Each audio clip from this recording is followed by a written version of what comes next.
கலியுகத்தின் முடிவை குறித்து பல ஹிந்து புராணங்கள், குறிப்பாக பாகவத புராணம் மற்றும் விஷ்ணு புராணம் விவரிக்கின்றன. இதன்படி கலியுகம் முடிவுக்கு வருவதற்கான முக்கிய நிகழ்வுகள் பின்வருமாறு: 1. அதிர்ஷ்ட சகுனங்கள், நிமித்தங்கள், அறநெறிகள் குறைந்து அநீதிகள் அதிகரிக்கும். அரசியல் தலைவர்கள் சுயநலமாக செயல்படுவார்கள். இயற்கை பேரழிவுகள் அதிகரிக்கும். மனுஷர்கள் ஒழுங்கு தவறி செயல்படுவார்கள்.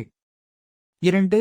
கல்கி அவதாரம் கலியுகம் முடியும் போது மகாவிஷ்ணுவின் 10வது அவதாரம் கல்கி தோன்றுவார். அவர் வெள்ளை குதிரை மீது எழுந்து ஒரு பளபளப்பான வாள் ஏந்தி அநீதியை அழித்து தர்மத்தை நிலைநாட்டுவார். அசுர சக்திகள், தீய மனிதர்கள் அழிக்கப்படுவார்கள்.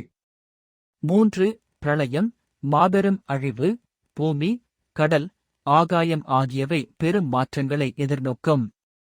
இயற்கை சக்திகள், நீரழிவு, புவியதிர்வு, வெள்ளப்பெருக்கு அதிகரிக்கும். பிரம்மாண்டம் மாறுபட்டு புதிய யுகம் பிறக்கும். 4. கிருதயுகத்தின் தொடக்கம் கலியுகம் முடிந்தவுடன் கிருதயுகம், சத்திய யுகம் திரும்ப பிறக்கும். தர்மம் மீண்டும் நிலைநிற்றும்.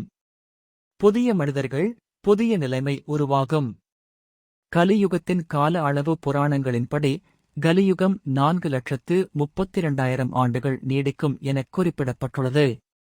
இதன் ஒரு சிறிய பகுதி மட்டுமே இதுவரை கடந்துள்ளது. தற்போதைய நிலை பழமையான வர்ணனைகள் ஒப்பிட்டால் நாம் கலியுகத்தின் ஆரம்ப கட்டத்தில்தான் உள்ளோம். ஆனால் பாபங்கள் அதிகரித்துக் கொண்டே செல்லும் நிலை காணப்படுகிறது.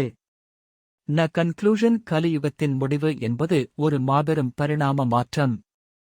மனித குலத்தின் செயல்பாடுகள், தர்மத்தின் நிலை ஆகியவை கலியுகத்தின் முடிவை தீர்மானிக்கலாம். அதற்குள் மனிதர்கள் நல்வழி பின்பற்றி வாழ்வது